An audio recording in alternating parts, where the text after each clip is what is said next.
Subscribe करें, press करें bell icon और पाएं मुंबई, नवी मुंबई एवं बॉलीवुड की ताजा तरीन खबरें।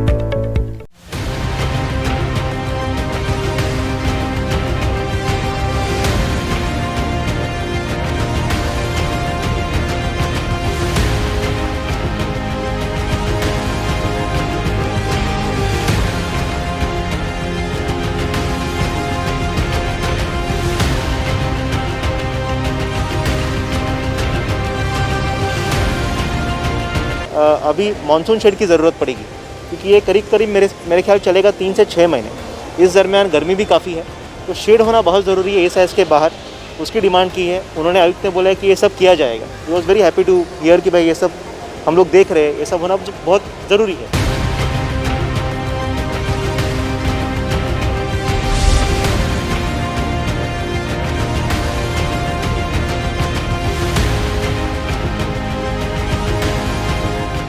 विधायक गणेश नाइक एवं पालिका आयुक्त अभिजीत बांगर के बीच संपन्न हुए बैठक में इस सप्ताह प्रभाग क्रमांक 64 के समाज सेवक नीलेश भोजने द्वारा प्रभाग के कई मुद्दों को विधायक गणेश नाइक के नेतृत्व में पालिका आयुक्त अभिजीत बांगर के सामने रखा गया, जिसमें मुख्य रूप से समावेश था ESIS जंबो वैक्सीन सेंटर को लेकर की गई मांग।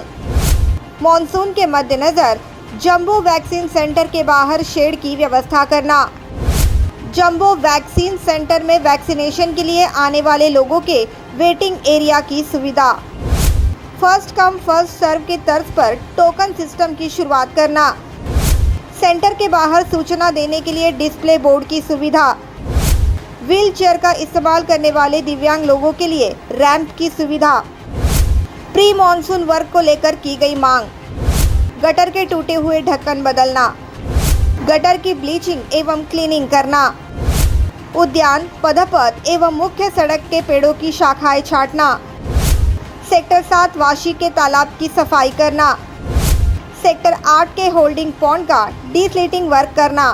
पालिका आयुक्त के साथ हुए बैठक के बाद पत्रकारों से बात करते हुए समाज सेवक नीलेश भोजने ने कहा कि उनके माध्यम से पालिका आयुक्त को 2 पत्र दिए गए हैं, जिसमें एक पत्र ESIS jumbo Covid vaccine centre को लेकर है, तो वहीं दूसरा प्री मॉनसून वर्क को लेकर है। 2 पत्र दिए हैं आयुक्त को, 2 निवेदन किए हैं। एक ESIS के बारे में है, जिसमें हमने ये मांगा है कि जंबो सेंटर है ESIS, वो होने के कारण उसमें क्यू जो है एज के हिसाब से क्यू बनी जाए, जो लाइन बनेगी, और बूथ जो रहेंगे वो एडिशनल बूथ होने बहुत ज़रूरी है एज़ पर एज ग्रुप।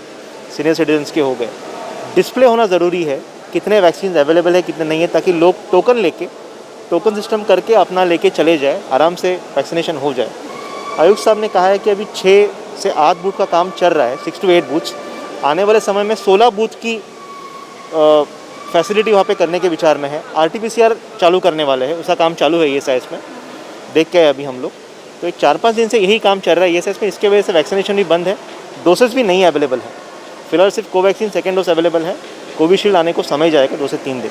आगे उन्होंने ये भी कहा कि ESIS jumbo Covid vaccine centre के बाहर मॉनसून शेड की आवश्यकता है, जिस पर आयुक्त भी सकारात्मक नजर आए।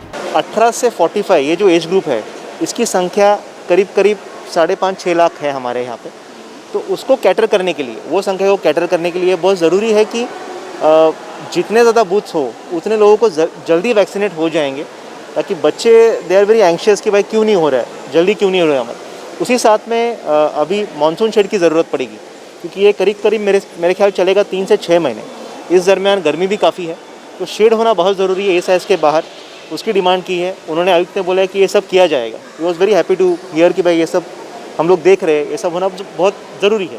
तो वही सामाजिक कार्यकर्ता अंशु वर्धन ने भी प्री मॉनसून वर्क को लेकर आयुक्त से की गई मांग की जानकारी दी। जो भी वॉकवे है वो गार्डन्स के बीचों से जाता है, तो झाड़ के बढ़ने के कारण है ना, स्ट्रीट लाइट पहुंचती नहीं है और अंधेरा रहता है।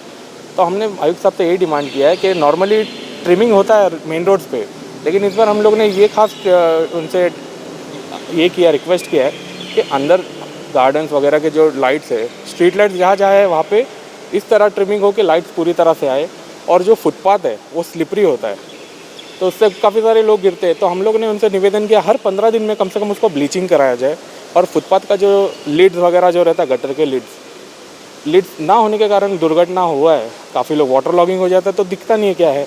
तो ऐसे एक दुर्घटना हो चुका है पास में हमारे वार्ड में। तो उनको ये निवेदन किया कि सारे लीड्स वगैरह चेक कराया जाए, स्ट्रीट लाइट वर्क कराया जाए। और मेन इशू है होल्डिंग पॉन्ड का।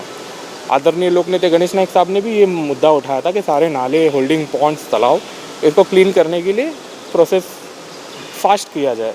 और क्योंकि हमारे सेक्टर में सेक्टर 6, 7, 8 ये बाजू में क्रीक है, हाई टाइड के टाइम पे और ज़्यादा मानसून हो गया तो पूरा भर जाता है। पिछले 2005 से जब से ये बाढ़, ये 20 जो जुलाई का जो रेनफॉल हुआ था, उसके बाद से आज तक लोगों के घरों में, शॉपिंग कॉम्प्लेक्स में पानी वाटर लॉगिंग होता है। तो होल्डिंग पॉइंट के अगर क्लीनलीनेस हो जाएगा तो ये समस्या थोड़ा कम हो जाएगा। पूरी तरह से तो नहीं हो पाएगा, थोड़ा कम हो जाएगा। और हमने पंप हाउस का और भी, क्योंकि हमारे यहाँ पे भुआरी मार्ग है वाशी गाँव जाने के लिए, वहाँ पे पानी वाटर लॉगिंग होता है। काफ़ी सारे बार क्या होता है, पंप फेलियर होने के कारण पानी नहीं निकाल पाते वो। तो इसके लिए आयुक्त साहब से डिमांड किया है कि सर वहाँ पे एक हाई पावर पंप वहाँ के लिए एलोकेट करके दीजिए परमानेंटली, जो वहाँ पे स्टेशन रहे। ये सारे मांगे हम लोगों ने किए। बता दें कि समाज सेवक नीलेश भोजने द्वारा ESIS सेंटर के बाहर किए गए शेड के मांग को गंभीरता से लेते हुए वाशी के नवी मुंबई मनपा के कनिष्ठ अभियंता किरण पाटिल ने वाशी स्थित ESIS अस्पताल के जंबो वैक्सीनेशन सेंटर का मुआयना किया एवं कल से ही शेड डालने की प्रक्रिया शुरू करने का आश्वासन दिया। Bureau report NMTV news.